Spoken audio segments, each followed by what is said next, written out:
You let, like you said, you let the God of creation, you let, Jesus, defeat these people. I think so. If you watch the video, these people, they were race baiting, they were talking over me, they were trying to say I was yelling at them. I mean, it's an 8-minute footage that luckily I caught. That my son did a great job, catching the interaction, but they tried to drown me out. They wouldn't let me talk. And it's just, it's just the same thing. It's hate. So if you can keep your head about you while all the world is losing theirs, to borrow a phrase, then you beat these people. And, you can't mace ideas. You can't out yell a viral tweet. You can't bully facts, and you can't change the truth. And, so get it out there. Say something. Stick with one of those. Yeah. Stick with one of those and just go with it. Say something and get out there and, anybody, take Zach's lead. If you see it and you look into it and it is real, because I promise you don't have to look far. And, then you tell your friends, and you're not going to save them all. But some people just aren't going to see it. They've got the reprobate mind. But, there are some people that you're going to grab. And the algorithms will censor you. One reason that you're looking at my picture on Facebook is because I needed a way to prove that I was being censored.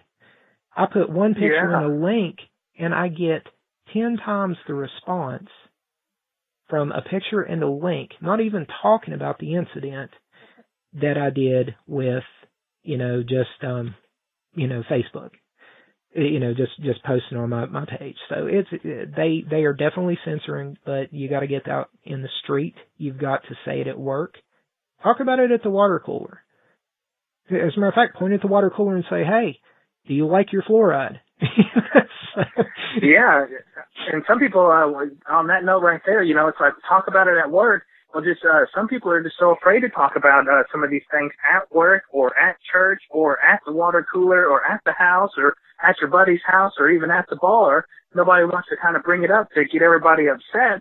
But I think we've broken the ice quite a bit over these last 8 months on when and where we can talk about it, and come to find out, everybody might be on the same page, minus all these minions and goblins that are running around. And now that we found out that there's more of us, we can all lock arms together and actually start talking about all this, and really, like you said, bringing real topics up to the table, such as abortion or health care and a whole long list of other things.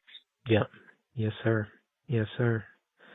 And so that's what I ended up doing with my dumpedinTrumphaters.com. If anybody wants to go check that out, you can kind of see some of the things that I have done. And I really started off with just, the lyrics for the song, and then I started making a couple pictures, and this information was coming in so fast I couldn't do it all, but I wanted to go ahead and say I'm tired of this, and this is what I fully believe in.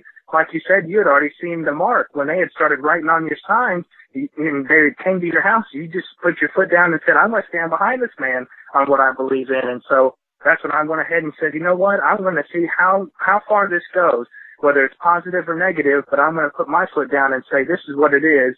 We need to dump them Trump haters. Yes, sir. And I'm not afraid. I'm not hurting anybody's feelings. I'm not cussing. I'm not saying anything bad. In the song, I don't cuss or anything like that. I'm really trying to educate folks on the music. We can all, Bob Marley, he ended up stopping like 5 wars over there in Africa by singing his songs. Well, what happens if I ended up stopping one of the biggest wars by bringing back 90s hip-hop before all this other new hip-hop that we got right now? If we started saying positive things in these beats, we might be able to be on the streets singing them, and so that's why I kind of had to go with that. Well, so that's just the first song I got on the board right there. I couldn't get it out of my head for a while, and cool. I've got a good friend who he recently just passed away, but he was an educator, but he was also a rapper, and I worked with him when I was a telemarketer. Worked in the telemarketing industry for a while, and was a great guy. But you know, he had some really catchy things, and honestly, he tried to put out that positive message as well, you know, and not like you do it, but you know, he was a good guy. But it was weaponized, you know, and that's another part of why we're where we are today. You know, the gang, the thug life, you know, thug life was glamorized, and you know, everybody thinks it's cool to want, you know, cool. To have always looking over your shoulder for somebody who's going to creep on you and it's just I've never understood how somebody could want to be part of that. But again, we don't think that way. But you know, I guess with everything else, you know, you've done a lot of great things. You know, you do crafting and things like that. Do you sell your stuff, or what do you do there? Yeah, right now I'm actually applying for disability and stuff because I have my seizures and stuff like that. So to pass the time as the day goes on, I actually do some arts and crafts. So I make when it's colder and stuff, I actually make a bunch of yard products, messy bun hats and toboggans and matching scarves and stuff like that. And during the warmer seasons, I actually do hemp products and jewelry, necklaces, ankle bracelets, and been doing cat scratch posts here lately, just doing different items just to show the benefits of hemp. You know, we lost that about 70 years back, or I think it might be 80 years now, when everybody had a negative aspect on that. But to pass the time away, I actually do make crafts and been working on a wide variety of items right now. Yeah, that's cool, man. I saw some of your work, and it's, you know, my wife, she kind of does the same thing. She crochets. Awesome. She can crochet anything, but you know, with what you did, you know, I just thought I'd get that out there. You know, if I'll link to everything that, you know, how you can see Zack's stuff, and if you like anything, grab it. He's a great guy, and yes, thank you. Supporting the cause. You know, with it, you know, talking about my friend that passed, and you had a friend that had passed, and you shared a link. And I really think, man, honestly, thank you. You blessed me, because I checked that out, and you know, I checked your friend josh-mckinney out, and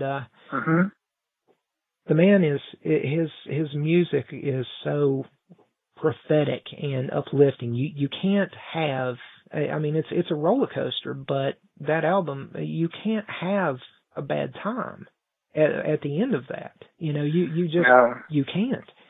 And, you know, just that music kind of, it spoke to me on a level. And I thought, you know, if you can listen to this music and kind of at the end of this album, you know, just whoever's listening, if you want to check it out, I'm also going to link to Zack's page. You can check out all Josh's stuff. But I mean, you know, if I thought when I was listening to, as I was making some notes, I was listening to his work, and you know, I just, at the end of the album, the first time I listened to it all the way through, when I got to two-step, I found myself, man, I was like, you know, I guess if I were at a concert, I would be yelling for an encore, spiritually. You know, I wanted more, and it was so fantastic that there was that hidden track, that seventh track. And, yeah, I mean, it was good. You know, he, you know, it was just, I guess maybe it started with, I guess the first one that I actually listened to was That Great and Terrible Day. And, you know, you mentioned the eclipse, and it was a really surreal event here when I experienced it. But he mentions, you know, the eclipse and everything, talking about, you know, during, you know, that great and terrible day. And I don't know if you know the background or anything, but I just thought maybe, you know, with some of his work, you know, the tower, I think that is a fantastic parable today. And I think I believe he's talking about Babylon. But, you know, when he says, burn the city, waste the kingdom, you know, feed the tower to the fire. You know, when the king shall return, I believe is when our king shall return. I swear, yeah, you're getting it right every time, man. And I mean, I'm going to say it. I had tears in my eyes when I heard that the first time. And I know, I'm getting goosebumps the whole time you're talking to me about it, man. I'm going to stop you right there and just tell you that whole thing. My friend, he's so religious, and you wouldn't even get it because of how his character was. He went to church back in the day, and he was a great positive gentleman. He was charismatic. He could win anybody over, make them laugh, make them smile. He could just I think he had the Holy Spirit in him, and he could literally pass it to anybody. And so when we were all in college and doing different things and stuff, absolutely, I think I have him in me, you know, and that's the whole thing. He passed that spirit to me, and that's why I want to get that message out to everybody else and make that feeling that you're having listening to this for everybody to experience. Because when he wrote all this stuff, he had literally died not that long beforehand, because he ended up going down and helping Katrina. Remember when that happened? Man. He was a volunteer and went down there and did all this work, but then he ended up not putting on the right type of mask and got all this mold in his lungs and stuff, to whereas he ended up dying on the table like 2 or 3 times. And he spoke to God. He's seen him. He's seen Jesus. All the rest of it, he was gone for like 8 minutes. And you can't come back from that and be okay.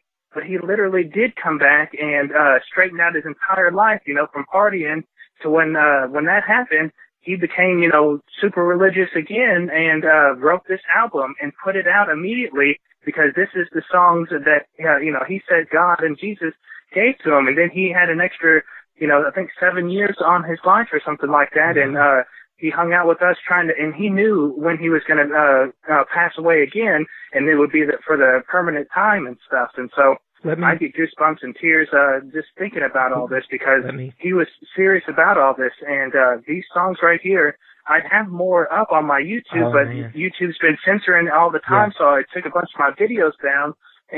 But this is it, like you said, that experience that you're saying you're having when you hear these songs.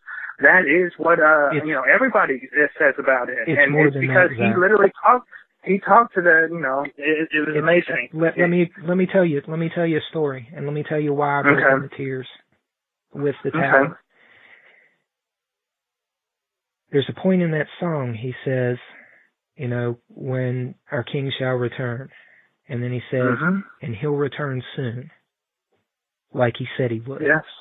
And on my website, I wrote an article when I first I got hurt just a few months after I launched my website, neocrusader.com. And so I kind of went on hiatus, but I wrote an article called "And Now a Word from Our Savior." And in this dream, Zach, I'm in this mall, and the mall is desolate, and the gates are closed, and there's flowing plastic, so you can't see into the desolated area, you know, the empty stores. But there was one gate that was almost closed, but in my dream I did a little duck under, and I walked in, and I saw this there was plastic everywhere, but on the counter I saw this body laying on the counter, and I don't know exactly what happened for a while in that dream after that. The body had a sheet over it, and I remember thinking, do I really want to pull this sheet? But I kind of did.